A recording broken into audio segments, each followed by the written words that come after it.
کرتے ہیں، وقت پہ ختم کرتے ہیں۔ جو 3 بجے آخری وقت تھا، چلے میں آخری سوال اٹھا کے بات کرتا ہوں۔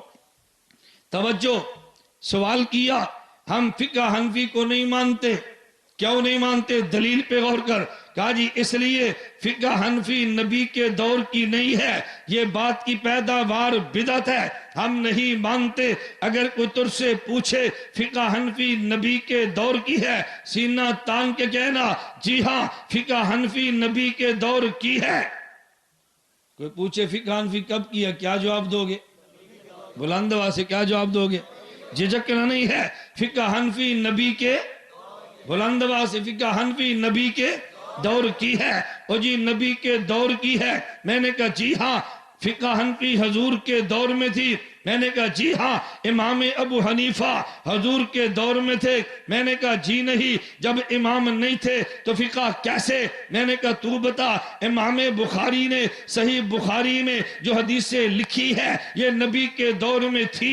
کہا جی نبی کے دور میں امام بخاری نبی کے دور میں تھے، وہ نہیں تھے۔ میں نے کہا پھر ہمیں بتا، جب امام بخاری نبی کے دور میں نہیں تھے یہ حدیثیں نبی کے دور میں کیسے؟ کہا جی حدیثیں نبی کے دور میں تھی، لکھ کے بخاری نے دی ہے۔ میں نے کہا فقہ حنفی نبی کے دور میں حدیث کی تہ میں تھی، نکال کے ابو حنیفہ نے دی ہے، جیسے لکھ کے بخاری امام نے دی ہے، فقہ حنفی نکال کے امام ابو حنیفہ نے دی ہے۔ پٹرول پہلے بھی تھا نکلا آج ہے، ڈیزل پہلے بھی تھا نکلا آج ہے، آئل پہلے بھی تھا نکلا آج ہے، گیس پہلے بھی تھا نکلا آج ہے۔ فقہ نبی کے دور میں پہلے بھی تھی، نکالی ابو حنیفہ نے ہے۔ اس کی وجہ امام ابو حنیفہ کو سراج الامہ، امت کا چراغ کہتے ہیں۔